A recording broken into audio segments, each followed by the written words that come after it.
I had a couple of questions about switching brokers. Normally, this is not somebody doing an Ascension workshop. I just want to have a quick conversation about it because when you are in these kind of times, everybody's looking at all their different options.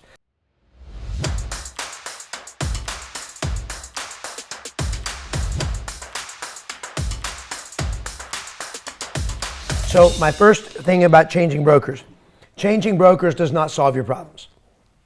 Okay, doesn't solve problems. It can open doors of opportunity, but most real estate agents switch brokerages for the wrong reason. They switch to save money, which is a wrong reason to switch. Okay, here is the reason to switch a brokerage: leadership. What does leadership look like? It looks like lots and lots and fucking lots of listings. Who gets listings? Leaders. Period. That's who gets listings. Where do those leaders hang out?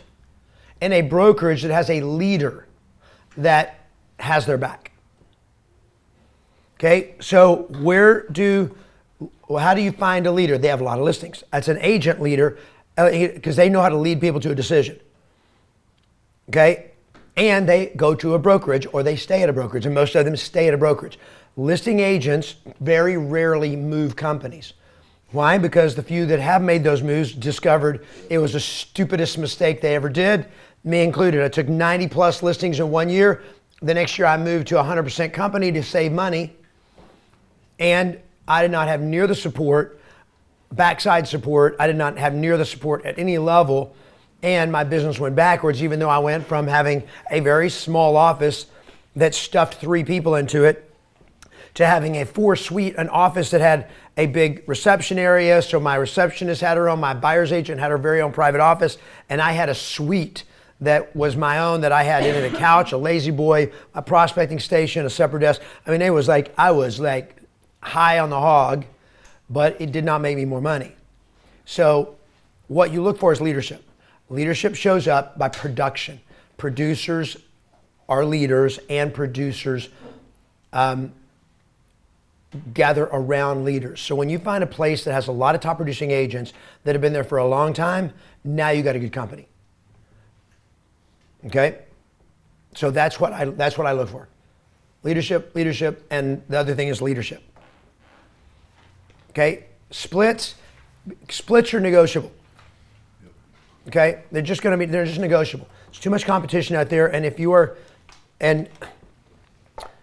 you can talk a big game and get some commission split adjustments sometimes, but money talks.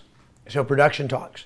Make them afraid to lose you, and that's when you can start. So if I go in and I get them to give me a decent commission split, like you should not, I don't know of anywhere where you should go in and pay a higher than 70-30 split.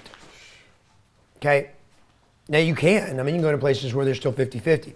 If I was going into a 50-50 place, I would be expecting to get leads and training handed to me. They would be like slam dunk. And a massage.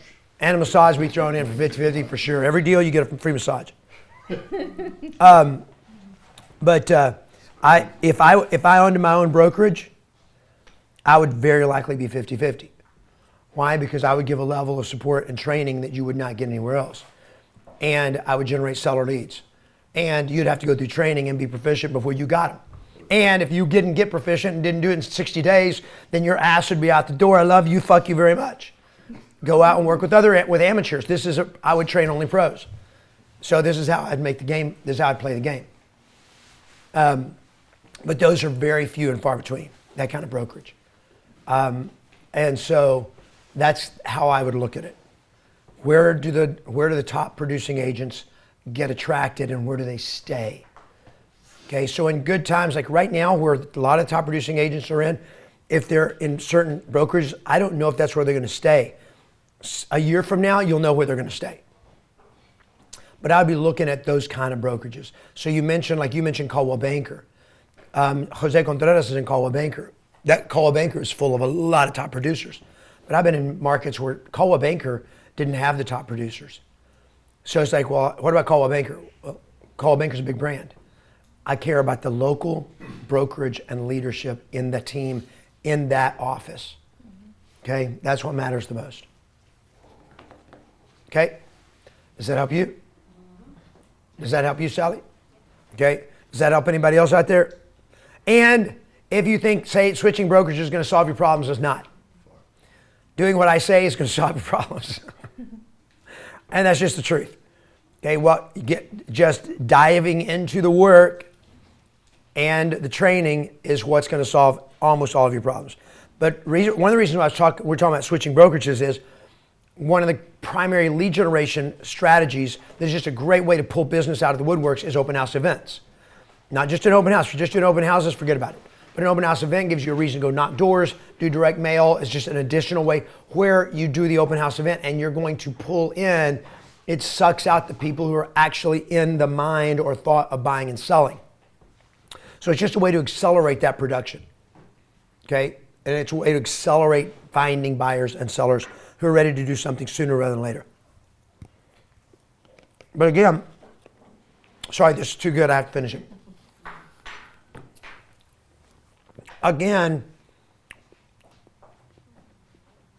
just like expanding your ways you make money in times like this, multi-dimensional or mixed method approach of lead generation, the more different types of leads you're generating for sell by owners and expireds, and cancel listings, open house events, personal circle, direct mail marketing, if you're marketing to especially to distressed sellers and absentee owners.